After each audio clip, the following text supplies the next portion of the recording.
Continuing on from the first episode, Rhaenyra has been named her father's heir, right? Really, in doing this, it was in part to spite his brother Daemon. In a sense, it kind of shows why we see basically the Iron Throne begin to turn against Viserys, right? When he sits on the throne, that he ends up getting cut by it. And it's this thing over the course of the series where individuals who occupy the throne but are unfit, they find themselves being injured by it in the process. And as you see here, Viserys, in trying to spite Daemon by naming his daughter as his heir, really sets into play a series of problems, right? Because he's not thinking things fully through. He just names her as being his heir, but doesn't really take any steps to safeguard that, to prevent any future issues or problems. When episode 2 begins, it's now several months after the previous events, but there's still this push within the realm for Viserys to have a male heir. And as part of that is there's now this angling and wheeling and dealing to get him remarried. So whoever his new wife is, hopefully he'll be able to have a male child with that wife, and thereby having a male heir. Now, this brings into play several things. Number one, it means that you're going to have people around him angling to get their favored potential marriage prospects in line. And so with that, you're going to have some wheeling and dealing and scheming and whatnot with various people. Because again, within this realm, marriages can mean alliances. There's power behind them. They're not just marriages for love, or not necessarily. A lot of these marriages that take place, they take place with the intent of political strategy. And Rhaenyra, really through no fault of her own, it's her father's doing, finds herself in this position of kind of being a pretender to this inheritance, right? Where no one but her father wants her in this position. She initially, if you think back to the first episode, doesn't even want to be heir, right? Really prefers to just be regular, live her normal life, and not be in this whole thing of trying to be on the throne or trying to get in position for the throne. From early on in the series, you have this friendship between Rhaenyra and Alicent Hightower, where the two of them are young ladies at court. They're surrounded by a lot of older males. Rhaenyra has her father, Viserys, who is the king.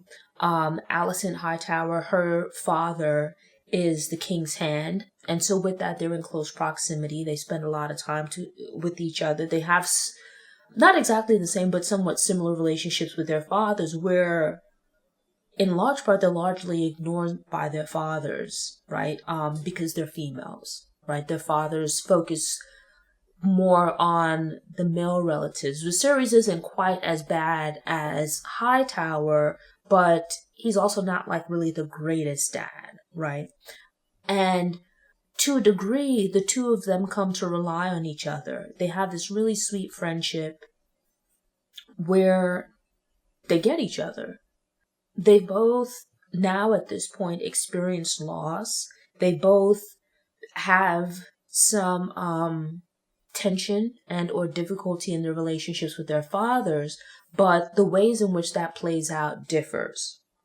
Where we see that Rhaenyra is serving as cupbearer to her father, so to some degree she's privy to conversations and discussions within his council, whereas Alicent Hightower, with her dad, she's Daenerys' daughter, but really plays no kind of role whatsoever in his political dealings or his professional dealings.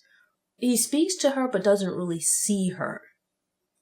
But something that's brewing here is, given the loss of his wife and the pressures that he's under and so many people wanting things from him or trying to manipulate him for their own means, we see that Viserys is reaching out to Alicent. They're having these conversations because she's lost her mother, he's lost his wife, and they understand grief, right? The people that they've lost, it's been different relationships, but yet still they understand loss. And it's actually quite telling that Viserys is like a grown man. He's surrounded by all of these people, but the person that he confides in, the person that he goes to be himself and to talk to, is Alicent, a child. His daughter's friend is who he's turning to in his time of need. It's a little bit weird, that as a grown man, you're appealing to a child to provide you with emotional support and understanding. Not a good precursor for things to come.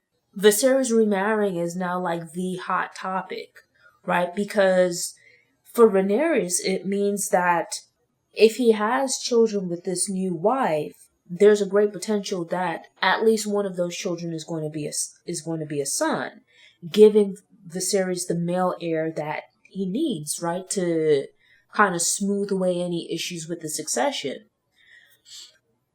And that kind of means that Rhaenyra is in a not necessarily precarious position, but in a holding pattern where her status is uncertain. Because while she's been put forth as heir, there's a real possibility that that won't happen, right? That she won't actually assume the throne in the event her dad dies. And this is really made clear in a conversation that she then has with Rhaenyra, where this is how Viserys came to power. Rhaenyra and Viserys are cousins, right? Rhaenyra was the old king's eldest child, whereas Viserys, or eldest surviving child, whereas Viserys was his oldest male relative and closest as well. They had this grand meeting to decide between these two, and where theoretically Rhaenyra should have become queen, instead Viserys became the king.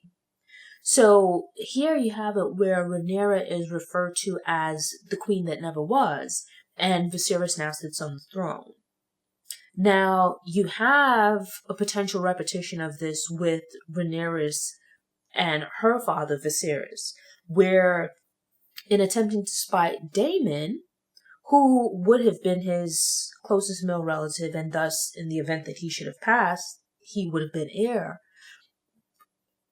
their falling out led to Viserys making Rhaenyra his heir. And as Rhaenyra explains to Rhaenyra, these Rhaen-type names are, honestly, they should have picked something a little bit more different. But as the queen that never was explains to Rhaenyra, that never mind, like she has it in her mind now, she's accepted the possibility that she'll one day become queen. But Rhaenyra actually explains to her that, like, don't get beside yourself or buy into this or whatever. The reality is that your father, Viserys, is very likely to remarry. And when he remarries, a huge part of the expectation with him remarrying is that his marriage produces a male heir to really squash any problems with the succession. Because in the event that it should come to pass that Rhaenyra is put in the position of succeeding her father, that he dies or whatnot, the men of the kingdom, in efforts to maintain the status quo, are going to be far more willing to tear the kingdom apart rather than allow her to assume the throne. And it's like, she points out that Viserys isn't stupid. Like, he knew what he was doing by making her his heir. But you look at it like, it's actually a pretty astute observation, because although he selected her as his heir, while they're sitting down to, this is Viserys and Rhaenyra sitting down and having a one-on-one conversation where they should be free to say whatever to each other, earlier during the day, she spoke up during the council meeting, right? Like, she's the cupbearer, but she's really just supposed to be there to, like, pour his drink and whatnot. But kind of feeling herself a little bit because she's now been deemed heir, she spoke up during the council meeting. And her input wasn't really welcomed.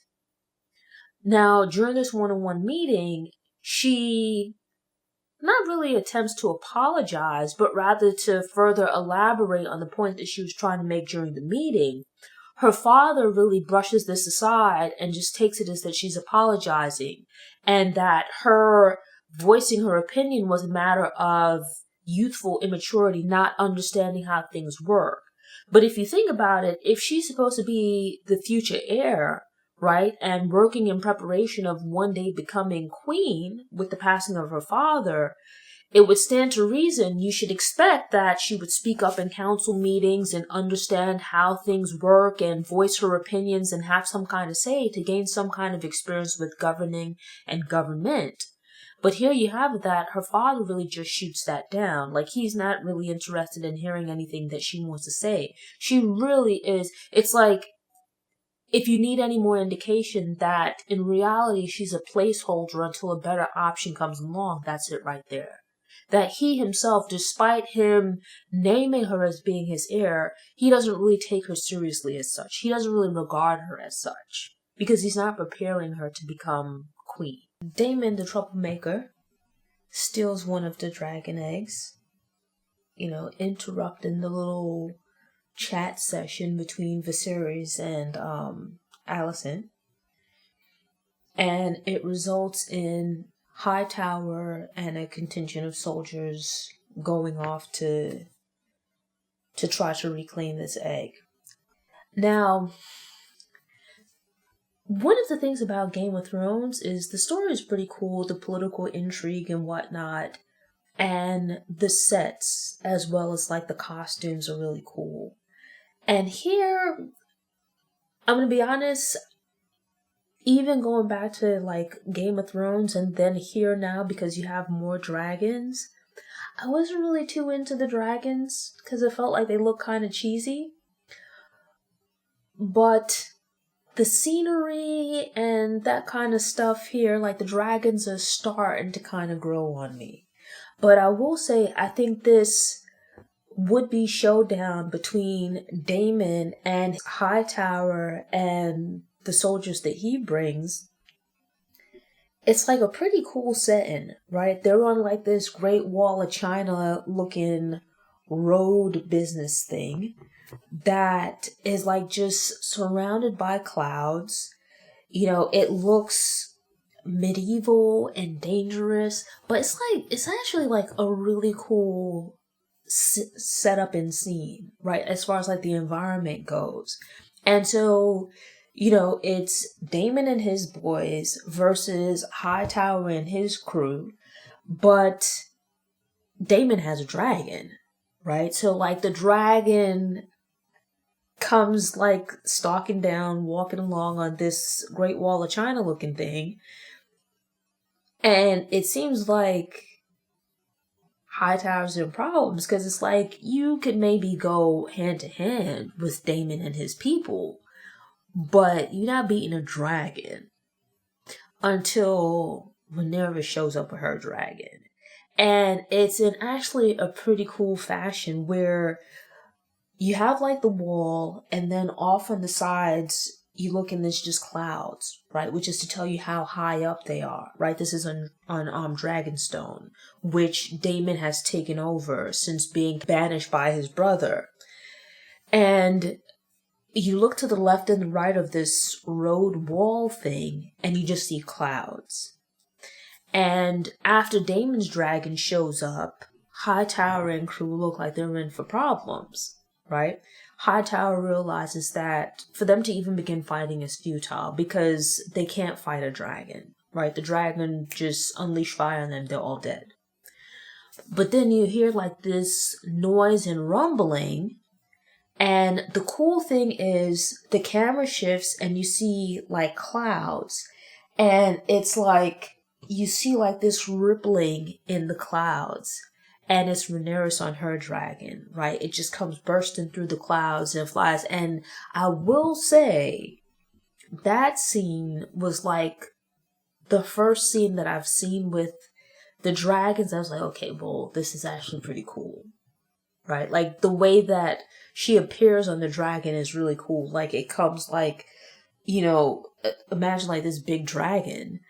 How would you not see it? But it's like it comes like flying through the clouds, creating like a ripple in the clouds, and you don't see it until it bursts through the clouds. Like pretty dramatic fashion, right? Like really cool visuals. But it just gets even better from there, where Rhaenyra, like her dragon, so it's like Daemon's dragon is behind him and his people. So Rhaenyra lands her dragon behind Hightower and crew, and she makes her way through them. And Hightower, his initial response is to tell like the soldiers, well, get her to safety, like get her out of here. But she instead like kind of pulls rank, like, listen, my dragon might not take too kindly to you attempting to manhandle me. You might want to stand down. And with that, they kind of part. And she goes and speaks to Daemon, where Hightower can't really reason with him.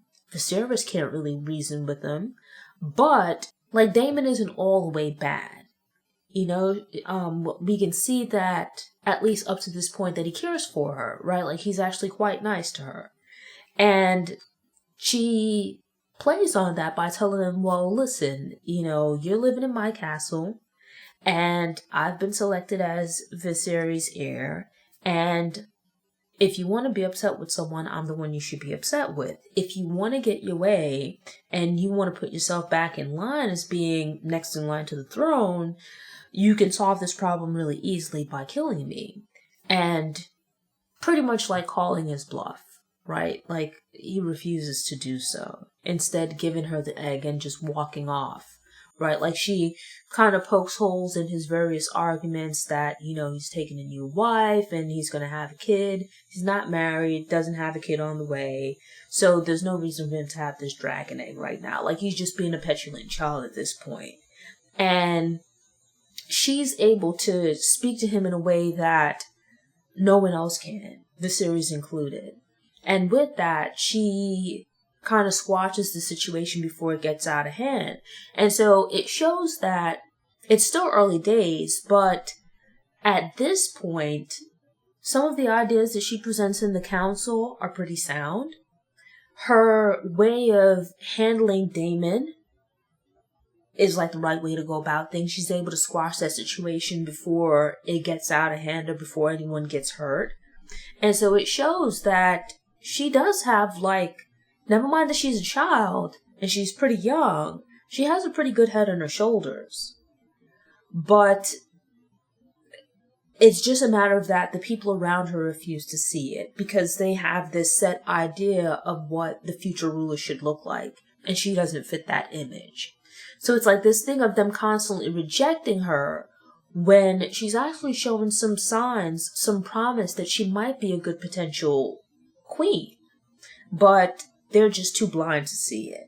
And as such, they're missing out on what could be an opportunity to mold a potentially great leader.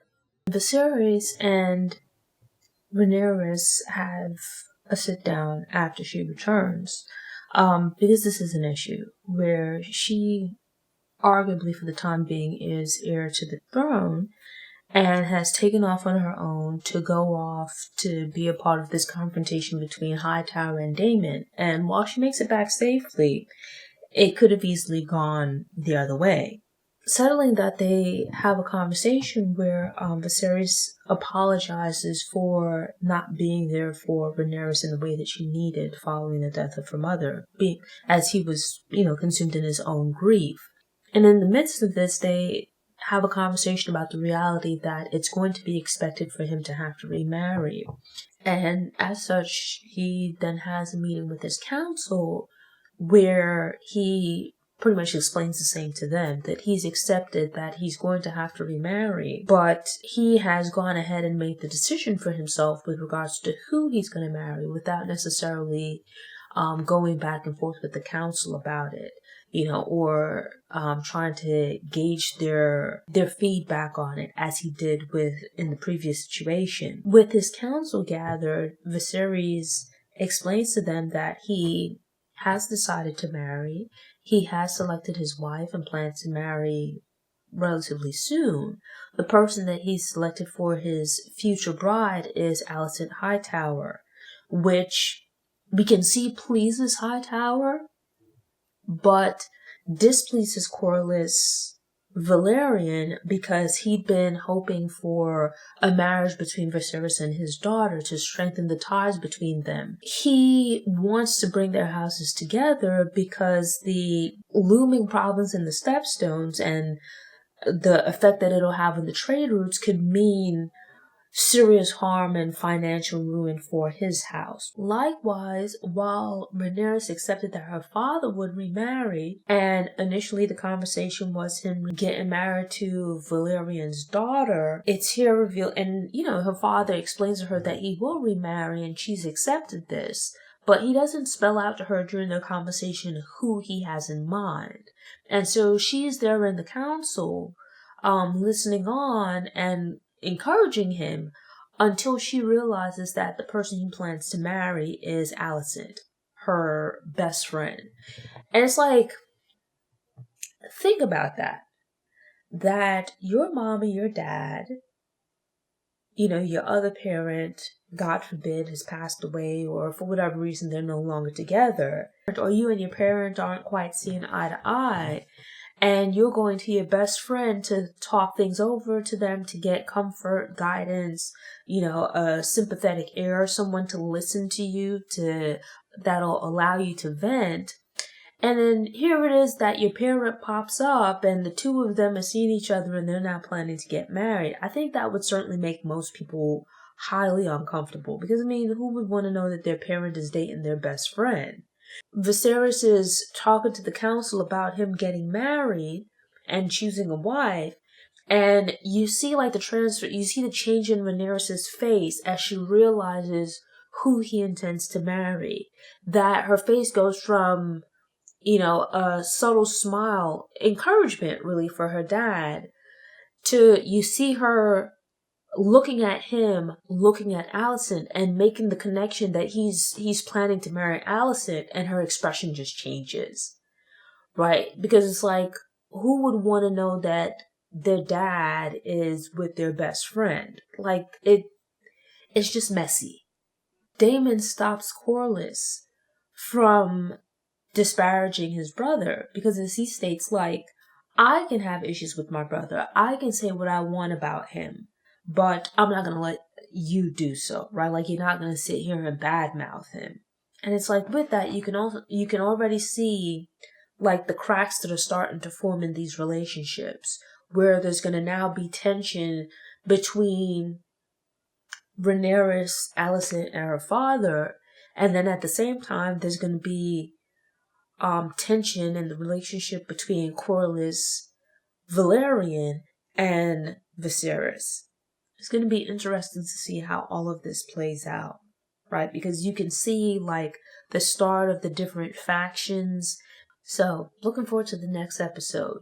Join me back here for Season 1, Episode 3 of House of the Dragon. Thanks for tuning in. To ensure you don't miss any episodes, subscribe to the channel, click the notification bell, go ahead and click the thumbs up button if you like what you saw, and go ahead and share it on social media.